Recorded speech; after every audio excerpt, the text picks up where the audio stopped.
बागानं बघू नको की आपण आता कलेडोन तालुका खटाव जिल्हा सातारा या गावामध्ये उभे आहे। हा नदीम चिखलगार कलेडोनचा युवक वर्ग आहे। या युवकांनी सीसीटी बनवण्याचं एक नवीन इनोव्हेशन म्हणजे शोध लावला आहे म्हणू शकतो आपण। कंटूर रेषा आखून जे सीसीटी डोंगरामध्ये किंवा आपण जलसंधारणाच्या कामामध्ये सीसीटी आखले जातात त्याच्यासाठी साधारण 8 ते 10 लोक लागतात। 10 माणसं तर आपल्याला ते एक सीसीटी आखायला आपल्याला लागतात। तर कलेडोन गावच्या आपण जी आखणी केली साधारण आपण 200-300 मीटर आम्ही आखायला 10 म्हणजे 20-30 जण होतो तरी आम्हाला ते कव्हर झालं नाही। मग त्याच्यासाठी ते श्रम वाया जे जाते लोकांचं किंवा कमी सीसीटी काढायला सुद्धा जास्त लोक लागतात। पण हे मशीन एक नवीन तंत्रज्ञानाने ह्यांनी शोध लावून काढलेला आहे की हा सीसीटी फक्त एक माणूस एकटाच फक्त सीसीटीचे तिन्ही लाईन आखू शकतो।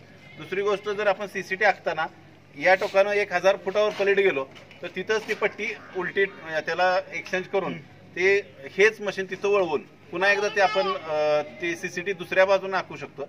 अशा पद्धतीचं हे नवीन तंत्रज्ञान नदीम चिखलगार या युवकानं कलेडोनच्या तयार केलं आहे आणि ह्याचं आपण आता प्रात्यक्षिक बघणार आहे।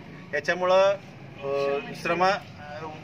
जे काय ते श्रमदान आहे समजा आपण पाणी फाउंडेशनचं काम करतोय एक 20-25 लोक नुसते आकायलाच गेले तर त्यापेक्षा जर 2-3 लोकच आकायला गेले तर 17 लोक इतर श्रमदान आपण करू शकतो। म्हणजे हे श्रम आपलं जे वाया जात होतं ते ह्या मशीनमुळे आपल्याला कमी होऊ शकतं। आणि या तरुणाचं कौतुक करावं थोडं आहे की पाणी फाउंडेशनचं ही 3 वर्ष स्पर्धा चालू आहे पण अशा प्रकारचं या 3 वर्षात कुठल्याही युवकानं महाराष्ट्रात असं मशीन तयार केलं नाही। आज कलेडोन सारख्या एका ग्रामीण भागात अतिशय दुष्काळी भागात सुद्धा एखाद्या तरुण युवकानं अशा प्रकारचं मशीन तयार करून महाराष्ट्राला एक आदर्श दिलाय। आपण सर्वांनी टाळ्यांच्या गजरात या युवकाचा आपण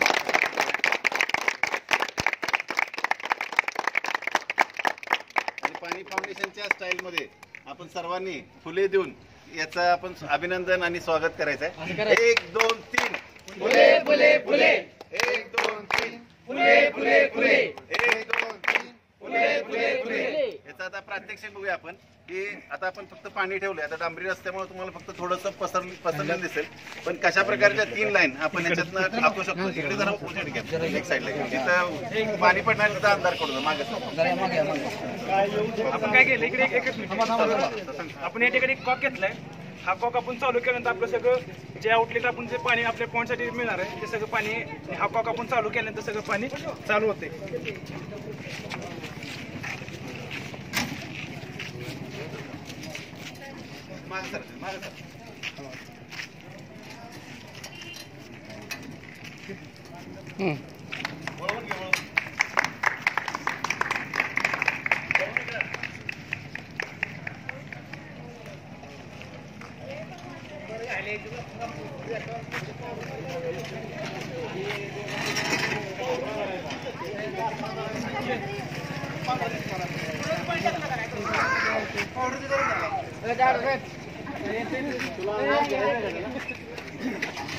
हे जे श्रमदानाला येतात त्यांच्यासाठी माहिती हे 3 पॉईंट निघाले। इथं 15 सेंटीमीटर जे 2 लाईन तयार होते 30 सेंटीमीटर